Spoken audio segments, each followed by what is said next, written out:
Praise the Lord. Shrimati Charles Cowman గారి రచనల నుండి ఎడారిలో సెలయేర్లు అను గ్రంథము నుండి అనుదిన ధ్యానములు. చూడక నమ్మిన వారు ధన్యులు. యోహాను సువార్త 20:29.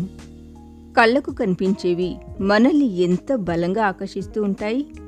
అందుకే కనిపించని విషయాలపై మనసు లగ్నం చేయమని దేవుడు పదే పదే హెచ్చరిస్తున్నాడు. పేతురుకు సముద్రం మీద నడవాలని ఉంటే నడవాలి, ఈత కొట్టాలని అనిపిస్తే ఈత కొట్టాలి. రెండు పనులు చేయడం కుదరదు.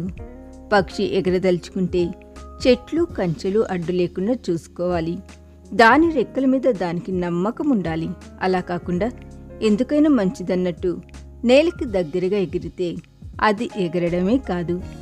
దేవుడు అబ్రహాముకు తన స్వశక్తి మీద నమ్మకం పోయేదాకా ఉంచాడు. తన శరీరంతో తానేమీ చేయలేనని, కేవలం దేవుని మాట మీద ఆధారపడాలని అబ్రహాం గ్రహించి తన నుండి దృష్టి మరల్చుకొని దేవుని మీద నమ్మకం ఉంచాడు. వాగ్దానం చేసినవాడు దాన్ని నెరవేర్చడానికి సమర్థుడని అతడు విశ్వసించాడు. దేవుడు మనకు బోధించాలని ప్రయత్నిస్తున్నది ఈ విషయాన్నే. ప్రోత్సాహాన్ని ఇచ్చే పరిస్థితులేమీ లేకుండా ఉన్నప్పుడే మనం ఆయన మాటను నమ్మాలి.